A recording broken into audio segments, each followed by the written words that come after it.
So welcome back to my YouTube channel guys. मैं नरेश आप सभी का स्वागत करता हूं अपने एनटेक में।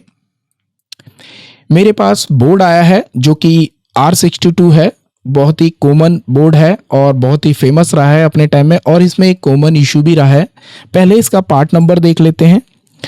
DA0R62MB6E0 रिवीजन इसका ई है। इस मदरबोर्ड में कॉमन इशू ये रहा है कि जैसे ही आप डीसी कनेक्ट करते हैं वो क्या होता है, यहाँ पर एलईडी कंटिन्यूस ब्लिंक करती रहती है। मैं आपको बता दूं ये वीडियोस केवल बिगनर लोगों के लिए है, एक्सपर्ट लोगों के लिए बिल्कुल भी नहीं है, क्योंकि हालांकि इस तरह की जो वीडियोस हैं वो ऑलरेडी लोगों ने बना रखी हैं। मैं केवल ये वीडियो इसलिए बना रहा हूँ ताकि जो बिगनर है वो कुछ और अच्छा सीख सके, किस तरीके से ट्रबल शूट करते हैं इस तरह के एरर्स को, किस तरीके से इस तरह के एरर्स को निकाल सकते हैं। पहले मैं इसका एक्चुअल में कंडीशन दिखाता हूं और उसके बाद फिर हम इसको रिपेयर करेंगे और ट्रबल शूट करेंगे। साथ में मैं आपको बता दूं मैं एक लैपटॉप रिपेयर इंजीनियर हूं और साथ ही साथ ट्रेनर भी हूं। जो लोग लैपटॉप रिपेयर कराना चाहते हैं या मदरबोर्ड रिपेयर कराना चाहते हैं मेरे थ्रू, वो लोग दिए हुए नंबर पे कांटेक्ट कर सकते हैं, या कुछ लोग जो ट्रेनिंग लेना चाहते हैं दिए हुए नंबर पे कांटेक्ट कर सकते हैं, मुझसे ट्रेनिंग ले सकते हैं।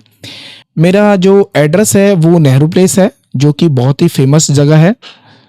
ठीक है, तो पहले मैं क्या करता हूँ, इसकी एक्चुअल में कंडीशन दिखाता हूँ। उसके लिए मुझे डीसी कनेक्ट करना पड़ेगा, तो मैं यहाँ पर डीसी कनेक्ट कर लेता हूँ। यहाँ पे डीसी मैंने कनेक्ट कर लिया है। साथ में ये जो प्लग है यहाँ पर देखिए, इसे मैं कनेक्ट करता हूँ। यहां पर क्या हो रहा है, एलईडी कंटिन्यूस ब्लिंक कर रही है। फिर से मैं दोबारा दिखाता हूं।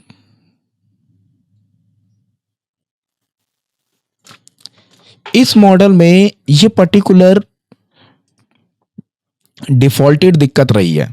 होता क्या है, जब ये लैपटॉप पैक रहता है तो इस एरिया में डस्ट आने के कारण से होता क्या है, यहाँ के जो कंपोनेंट हैं वो डैमेज हो जाते हैं, जिसके कारण से ऐसा यहाँ पर होता है।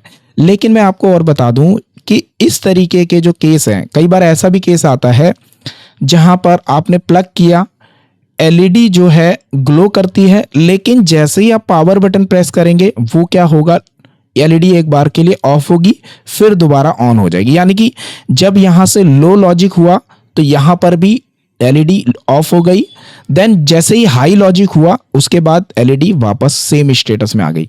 लेकिन बोर्ड क्या होता है, ट्रिगर नहीं लेता है, ना ही बोर्ड ऑन हो पाता है। उस केसेस में भी आपको इसी थर्मल से रिलेटेड आपको देखना होता है। तो इसके लिए हमें समझना होगा किस तरीके से इसको ट्रबल शूट करते हैं और किस तरीके से इसको रिपेयर कर सकते हैं। उसके लिए हमें लेना होगा स्कीमेटिक और उसकी हेल्प। तो चलते हैं हमारे डेस्कटॉप की तरफ।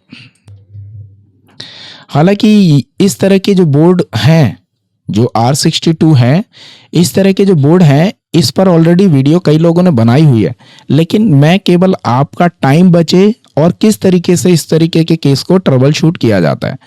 आप ये देख सकते हैं, मैंने अभी थोड़ी देर पहले बताया, इतना एरिया क्या होता है, फिजिकल हो जाता है, जिसके कारण से ये इस तरह की दिक्कत आती है। तो यहाँ पर ये जो रजिस्टर लगे हुए हैं लाइन से, यहां पर देखिए क्या लिखा है, थर्मल अंडरस्कोर मॉनिटर, यानी कि ये क्या कर रहा है, आयो का थर्मल सेक्शन है। तो इसे मैं कॉपी कर लेता हूं और स्कीमेटिक पे सर्च कर लेता हूं।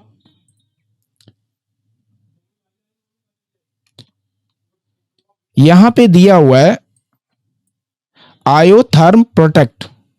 ये एक सर्किट है छोटा सा, जो कि होता क्या है, डिफॉल्टेड ये सर्किट डैमेज हो जाता है वाटर डैमेज के कारण, वाटर डैमेज या फिर डस्ट के कारण यहाँ पर ये कंपोनेंट खराब हो जाते हैं, जिसके कारण से ऐसा बिहेव होता है।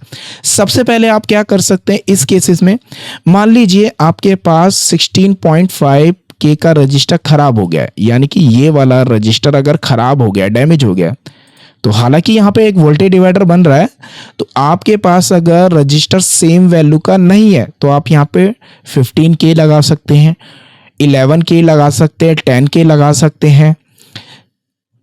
इनमें से कोई सा भी रजिस्टर लगाइए, आपका काम बन जाएगा। साथ ही साथ यहाँ पर होता क्या है, इस पॉइंट पर 3.3 और इस पॉइंट पर आपको क्या चाहिए, कह रहा है 450 डिग्रीज 1.8। इसमें कह रहा है यहां पर इस लाइन पर ये कह रहा है मॉनिटर, जहां पे लिखा है थर्म अंडरस्कोर मॉनिटर, यहां पे इस पॉइंट पर कह रहा है कि 1.8 से नीचे नहीं जाना चाहिए। अगर 1.8 से नीचे जाएगा तो क्या होगा, ये क्या होगा, सिस्टम ऑन नहीं होने देगा। यहां पर इस लाइन पर यानी कि रजिस्टर के इस एंड पे 3.3, इस पर आपको मिनिमम 1.8 और इस एंड पर 1.2 वोल्टेज होना चाहिए, तभी आपका बोर्ड रनिंग कंडीशन में आ सकता है, यानी कि ऑन हो सकता है, ट्रिगर ले सकता है। अगर आपका 1.8 से नीचे गया तो ये क्या होगा, थर्मल मॉनिटर क्या करेगा, शट डाउन कर देगा। ठीक है, यानी कि आपको हर हाल में क्या चाहिए, यहां पर 1.8 से हाई होना चाहिए। अगर आपके पास ये सेम रजिस्टर नहीं मिलता है, 10 के लगाते हैं या 12 के 15 के लगाते हैं, तो यहां पर अगर आपको 3.3 भी मिलेगा तो भी आपकी वैलिड कंडीशन रहेगी, तो भी बोर्ड आपका चलेगा। ठीक है, तो अभी हम ये देखेंगे क्या हमें इस रजिस्टर के इस एंड पे वोल्टेज मिल रहा है। अब इस एंड पे रजिस्टर के वोल्टेज ना मिलने का कारण, पहला ये रजिस्टर खराब हो सकता है, ये कैपेसिटर खराब हो सकता है, ये कैपेसिटर खराब। तो चलिए हम देखते हैं इस केसेस में क्या हमें रजिस्टर खराब मिलता है या फिर हम कैपेसिटर, क्योंकि हालांकि किसी ने ये चेंज किए हुए हैं यहाँ पर रजिस्टर, लेकिन शायद बात नहीं बनी है। तो यहाँ पे मैं कॉपी कर लेता हूँ, और कॉपी करने की ज़रूरत नहीं है, मुझे ये पता है, ये रहा PR100। तो इस रजिस्टर पे सिंपल मैं क्या करूँगा, इस एंड पर मुझे दिया हुआ PCU 3.3 और इस एंड पर मुझे 1.8 से हायर चाहिए। तो चलिए चलते हैं हमारे बोर्ड की तरफ और देखते हैं क्या हमें वोल्टेज मिल पा रही है या नहीं। तो यहाँ पे मैं एक बार प्लग कर देता हूँ, प्लग कर दिया है, साथ ही साथ मैं मल्टीमीटर भी कनेक्ट कर लेता हूँ एक बार। यहाँ पे ये कंटिन्यूअस ब्लिंक कर रही है। ठीक है, मल्टीमीटर भी मैंने कनेक्ट कर लिया है और यहाँ पे PR100 पे मुझे चेक करना है, एक एंड पर मुझे क्या चेक करना है, 3.3, जो कि हालांकि मेरा कैमरा इतना अच्छा नहीं है जो मैं नज़दीक से दिखा सकूं। ठीक है, लेकिन इस एंड पर देखिए जो PR100 है उसके एक एंड पे हमने देखा था कि 3.3 आना चाहिए, दूसरे एंड पे हमें क्या चाहिए, यहाँ पर 1.8 से हायर चाहिए, मतलब 1 से ऊपर चाहिए। तो 0.7 यानी कि ये वैलिड नहीं है, जिसके कारण से ऐसा हो रहा है। अब यहाँ पे मैं चेक करूंगा क्या PR100 की वैल्यू सही है। मैंने जैसा कि कहा आपको 16.5 अगर नहीं मिलता है तो यहाँ पर आप लगा सकते हैं 15 किलो का लगा सकते हैं, या फिर 12 किलो का लगा सकते हैं, या फिर आप लगा सकते हैं 10 के का। तो यहाँ पर जो रजिस्टर लगा हुआ है उसकी हम वैल्यू एक बार चेक कर लेते हैं। मल्टीमीटर को मैं रजिस्टर ऑन रेंज पे रख लेता हूँ, एक आइडिया ले लूंगा कि मुझे ये जो रजिस्टर लगा है क्या वो सही है या नहीं, क्योंकि हालांकि यहाँ पे चेंज किए हुए हैं रजिस्टर किसी ने।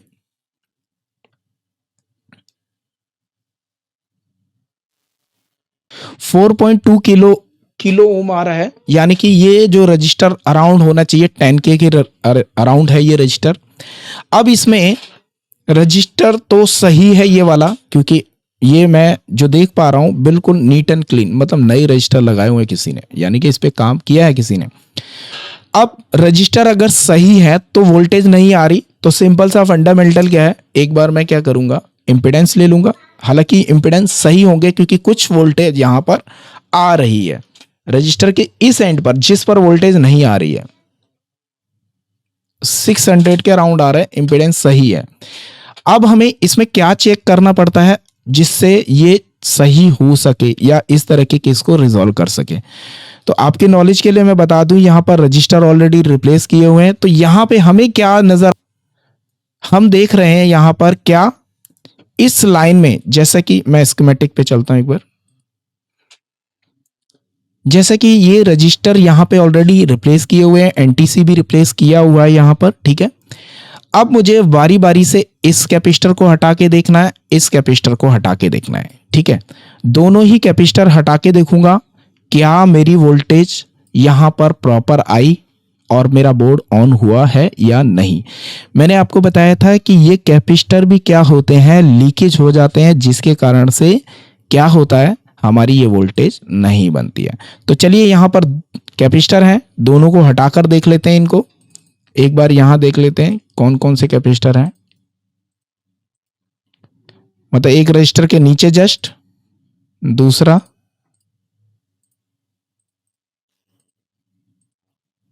नीचे से दूसरा, यानी कि ये और ये। ठीक है, तो चलते हैं हमारे बोर्ड की तरफ और ये दोनों कैपेसिटरों को रिमूव करके देखेंगे।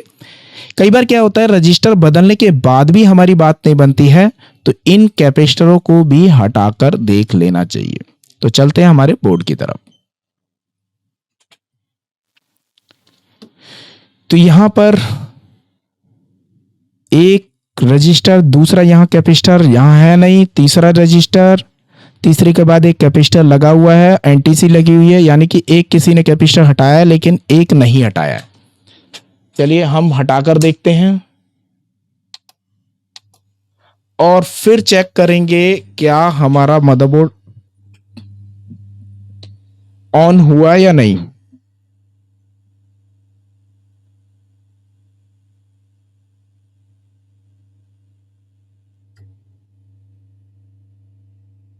ये बहुत माइनर सा कैपेसिटर है, अगर मैं इसको चेक करूं तो ये शॉर्ट नहीं है, क्योंकि शॉर्ट अगर होता तो इस लाइन में इसके इंपेडेंस लो हो जाने चाहिए थे। ठीक है, फिर भी एक बार कैपेसिटर को चेक करने की कोशिश करता हूं, क्या शॉर्ट है क्या।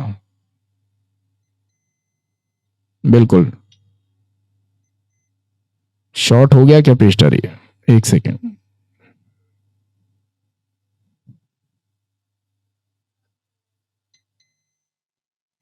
ये कैपेसिटर जो है शॉर्ट हो गया है, जिसके कारण से हमारी यहां की वोल्टेज इस साइड 3.3 और इस साइड 3.3 की बजाय 1.8 आना चाहिए था, जो कि नहीं आ रहा है। ये कैपेसिटर क्या हुआ है, शॉर्ट हो गया है। हालांकि इस लाइन पे लगा हुआ था, लेकिन इधर के इंपेडेंस लो नहीं दिखाई इसने, क्योंकि रजिस्टर के, मैं दिखाता हूं, देखिए ये वाला कैपेसिटर शॉर्ट है। ये इसलिए यहां पर हमने जब इंपेडेंस चेक किए तो ये क्या हुआ, इसके बीच में एक रजिस्टर आ गया, जो कि ये, अगर मैं इस एंड पर चेक करता, इस एंड पर, तो मुझे शायद ये शॉर्ट लाइन दिखाता, लेकिन मैंने कहां चेक किया, इस पॉइंट पे, यहां पर चेक किया, इसलिए शॉर्टिंग नहीं दिखाई। हालांकि अगर ये शॉर्ट होता तो ये बिल्कुल पकड़ लेता शॉर्ट है। ये यहां पर ये कैपेसिटर शॉर्ट था, जिसके कारण से ये एंड रजिस्टर आ गया इसके बीच में, जिसके कारण से इसने शॉर्टिंग नहीं दिखाई। हालांकि ये सारा पाथ इससे ऐसे कनेक्टेड है। अगर ये रजिस्टर नहीं होता, 0 ओम का रजिस्टर होता, तो ये एंड मेरा शॉर्ट दिखाता। तो यहां पर क्या हुआ है, ये वाला कैपेसिटर शॉर्ट है, जिसके कारण से हमारा वोल्टेज यहां नहीं आ रहा है। हालांकि ये लाइन एक दूसरे से ये कनेक्टेड है, अगर हम इधर जाएंगे तो ये देखिए यहां पर कनेक्टेड है, ये पूरी लाइन इसके साथ कनेक्टेड हुई, ये रजिस्टर से इधर कनेक्टेड हुई। तो यहां पर इस कैपेसिटर के शॉर्ट होने के कारण से यहां पर वोल्टेज नहीं आ पा रही थी। तो अब चेक करते हैं क्या हमारी वोल्टेज यहां पर प्रॉपर आई, और बोर्ड में जो एलईडी ब्लिंक कर रही थी, क्या वो अब बंद हुई है और बोर्ड ऑन हुआ या नहीं। तो चलते हैं हमारे बोर्ड की तरफ। तो यहां पर कैपेसिटर हमने रिमूव किया। हालांकि नॉर्मली रजिस्टर बदलने से काम हो जाता है, लेकिन किसी इंजीनियर ने रजिस्टर तो बदले, लेकिन रजिस्टर में थोड़ी सी और मेहनत करता, अगर कैपेसिटर वगैरह भी देखता तो शायद ये बोर्ड बना लेता। ठीक है, मैं प्लग कर देता हूं एक बार और यहां पर देखते हैं, एलईडी कंटिन्यूस ग्लो कर गई, और यहां पर जो वोल्टेज आ रही थी 0.7, क्या वो वोल्टेज वैलिड आई है या नहीं। मैं मल्टीमीटर कनेक्ट करता हूं।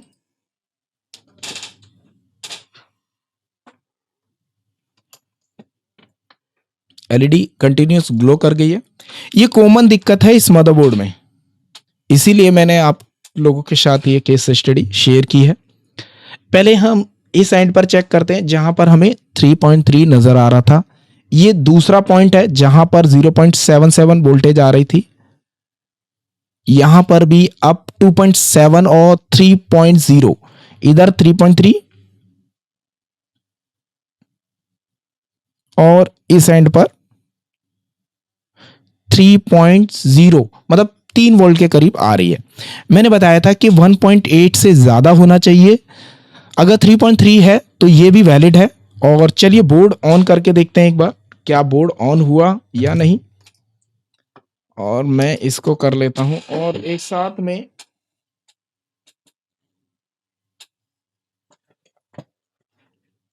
मैं कनेक्ट कर लेता हूं डिस्प्ले के लिए माउस।